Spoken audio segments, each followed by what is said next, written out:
Há mais de 30 anos, nossa sociedade utiliza o mesmo tipo de bateria.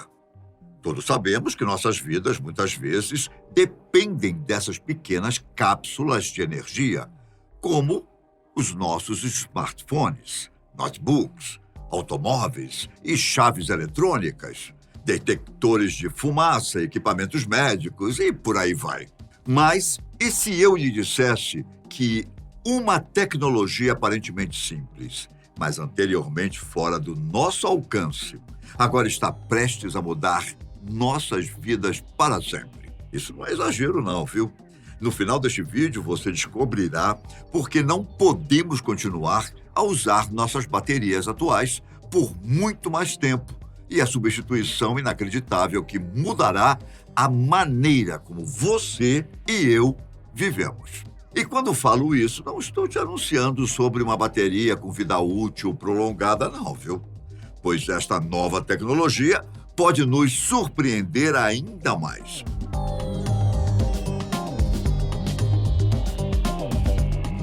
A eletricidade já era conhecida desde os tempos antigos, mas somente a partir de 1800 é que se começou a entender os mecanismos de como produzi-la e utilizá-la de maneira adequada.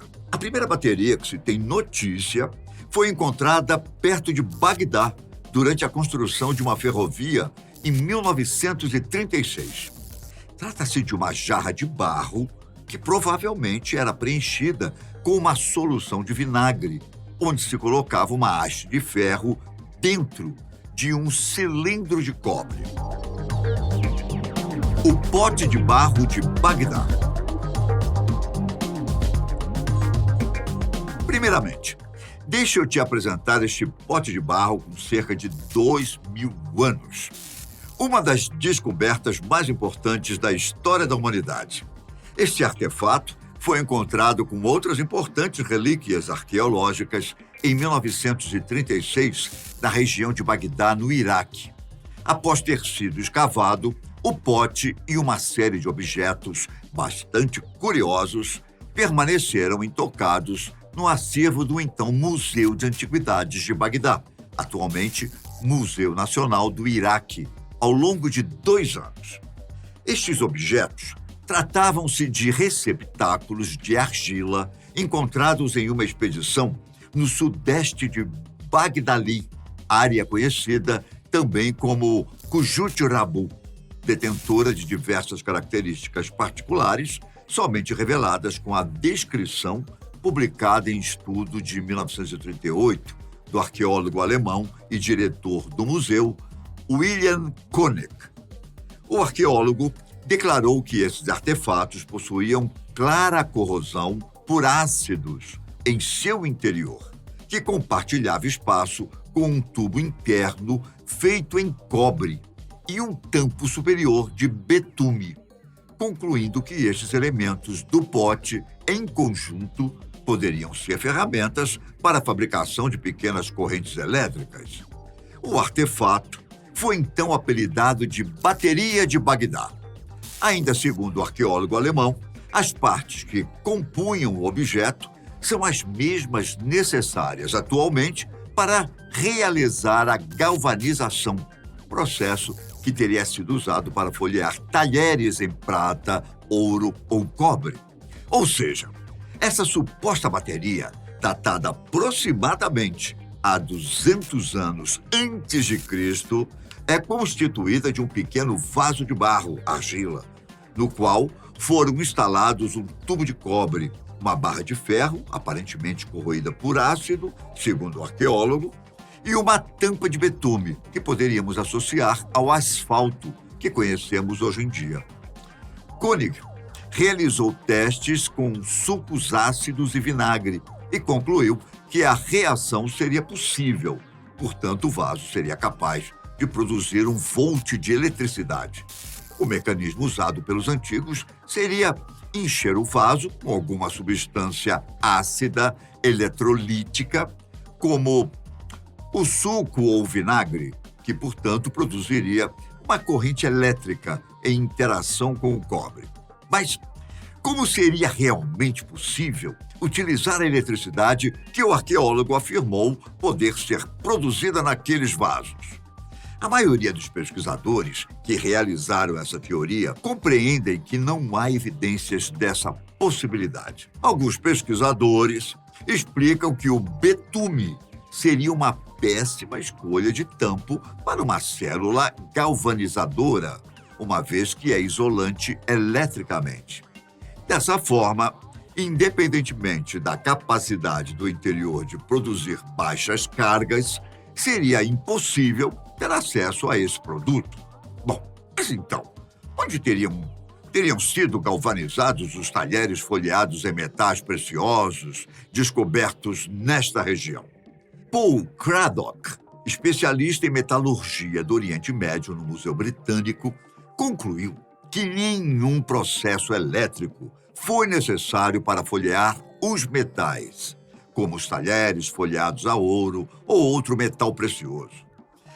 O especialista demonstra que para a produção daqueles talheres foi necessário apenas a aplicação de um conhecido procedimento, que utiliza propriedades do mercúrio sobre o ouro, ou seja, folheamento a ouro convencional, e o dourado alcançado com o uso do mercúrio.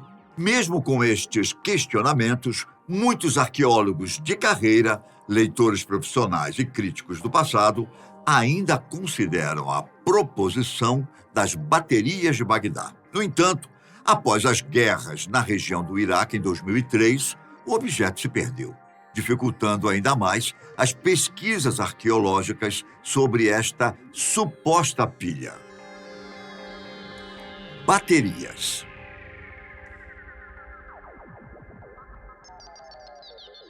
O termo bateria foi introduzido nos estudos por Benjamin Franklin em 1748, quando mencionava a respeito de capacitores, no sentido de um conjunto de capacitores conectados, formando uma bateria.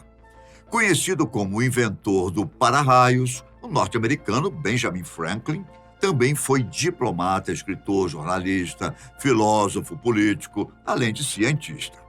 Para se ter uma ideia da sua importância, Benjamin Franklin assinou 3 documentos principais na criação dos Estados Unidos: a Declaração da Independência, o Tratado de Paz e a Constituição.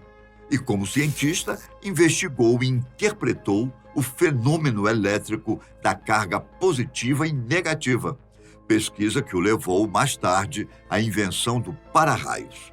A influência e os benefícios de Benjamin Franklin transformaram a Filadélfia na cidade líder das colônias inglesas. E em 1740, o cientista e político ainda ajudou a fundar a Academia da Pensilvânia, que mais tarde se transformou na Universidade da Pensilvânia. De fato, Benjamin Franklin foi uma personalidade notória e de grandes contribuições para o avanço da nação americana e da história da ciência e da eletricidade. E uma curiosidade interessante é que até hoje o seu rosto ilustra a nota de $100. Bom, autodidata, criou também as lentes bifocais e em 1741 ele inventou um aparelho de aquecimento para as casas e, portanto, também a ele é atribuída a menção de criador desse tipo de aquecedor. Em 1752, através de diversos experimentos em eletricidade, inventa o para-raios e institui os termos técnicos que são usados até hoje como bateria e condensador. Os primeiros acumuladores de energia foram gerados para poder testar cargas em experimentos químicos. Eles foram os capacitores, que são compostos por placas metálicas paralelas, as quais são separadas por um isolante. A primeira pilha.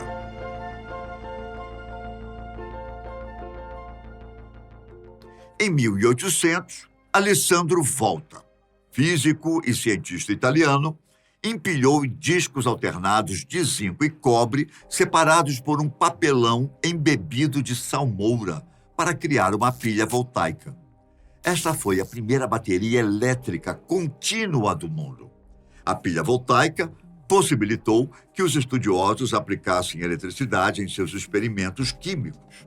Dessa forma, a energia desta pilha provinha da conversão da energia química para a elétrica, através do processo que funciona a partir de um par de discos de cobre e zinco, os quais são empilhados na vertical e separados por uma camada de pano ou papelão, encharcados de uma solução salina. Essa primeira pilha perdia pouca carga e, portanto, sua corrente elétrica era contínua, porém, não produzia tensão suficiente para gerar fagulhas e durava muito pouco, no máximo 1 hora. Pilhas de Daniell. Em 1836, o químico e meteorologista inglês John Frederick Daniell, que viveu entre 1790 e 1845, construiu uma pilha diferente da até então conhecida na época, a pilha de Alessandro Volta. Nesta pilha, interligou 2 eletrodos, que eram sistemas constituídos por um metal imerso em uma solução aquosa de um sal formado pelos cátions desse metal. Um dos eletrodos, o eletrodo de cobre, era constituído de uma placa de cobre mergulhada em uma solução de sulfato de cobre. O outro eletrodo era o de zinco, constituído de uma placa de zinco mergulhada em uma solução de sulfato de zinco. Esses 2 eletrodos foram interligados por um circuito elétrico que continha uma lâmpada, pois se ela acendesse, indicaria o surgimento de uma corrente elétrica. Além disso, havia uma ponte salina entre elas.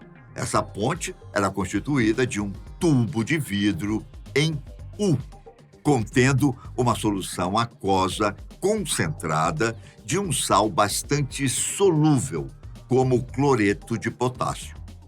A pilha de Daniell, portanto, funcionava a partir de uma folha de zinco imersa em sulfato de zinco em uma vasilha de barro poroso. Essa vasilha era imersa em um pote de cobre com solução de sulfato de cobre. Com o tempo, o cobre preencheria os poros da vasilha e reduzindo sua vida útil. A pilha de Daniell operou a 1,1 volt e foi utilizada em grandes escalas nas redes de telégrafos, até ser substituída em 1960, sendo, portanto, revolucionária para sua época. Pilhas de Grove, ou pilhas do futuro? Bom, criadas em 1844 por William Robert Grove, físico e juiz galês, este advento é considerado até hoje a fonte de energia do futuro.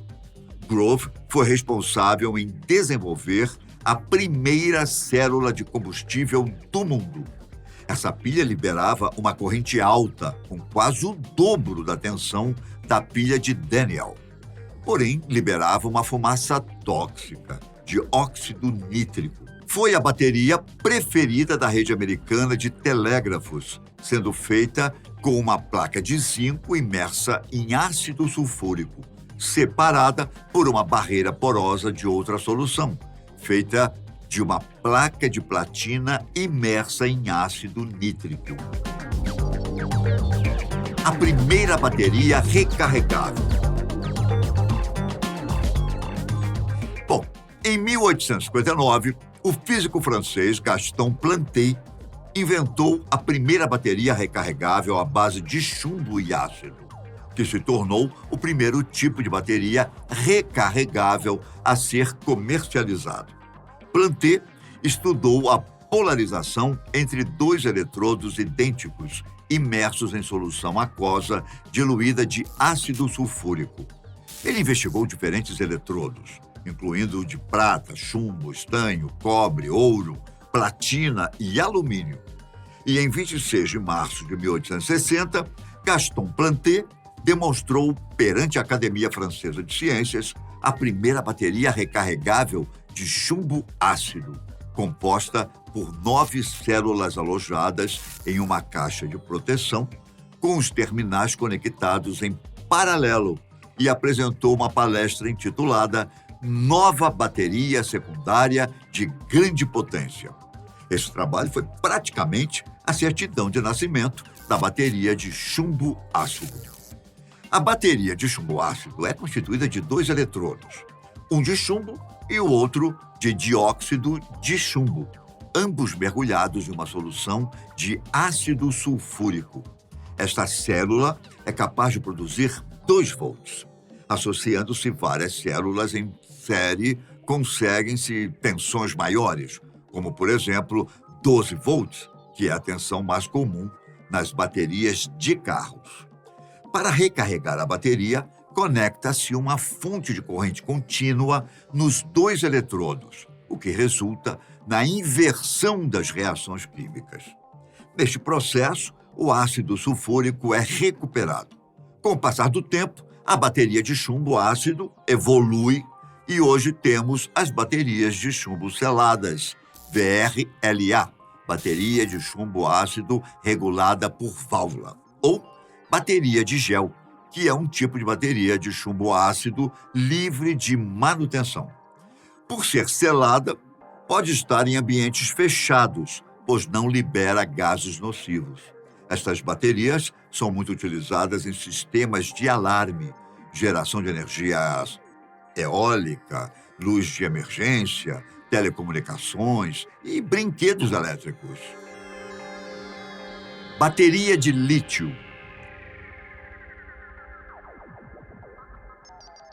Os estudos para a fabricação das baterias de íons de lítio começaram durante a crise do petróleo, na década de 1970, quando Stanley Whittingham trabalhava no desenvolvimento de métodos que poderiam levar a tecnologias de energia sem utilizar combustíveis fósseis.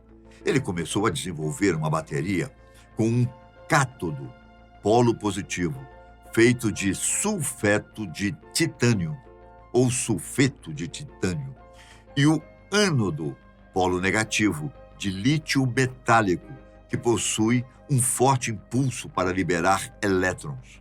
No entanto, o lítio metálico é reativo e a bateria era muito explosiva para ser viável. Foi então que John Goodenough previu que o cátodo teria um potencial ainda maior se fosse fabricado usando um óxido de metal em vez de um sulfeto de metal.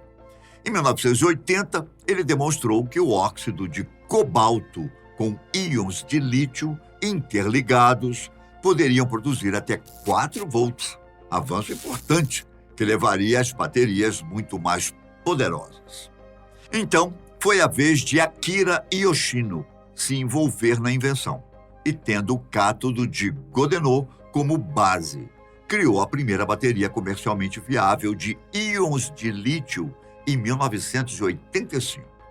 Em vez de usar lítio reativo no ânodo, ele usou coque de petróleo, material rico em carbono.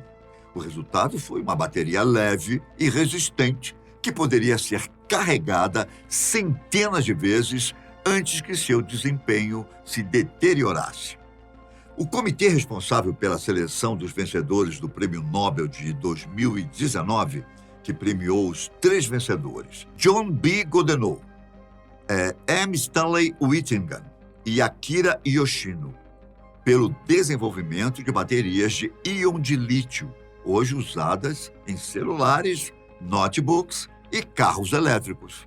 Declarou que as baterias de íon de lítio revolucionaram nossas vidas desde que entraram no mercado pela primeira vez em 1991, informando que os 3 pesquisadores lançaram as bases de uma sociedade sem fio e livre de combustíveis fósseis, sendo responsáveis pelas baterias de grande benefício para a humanidade.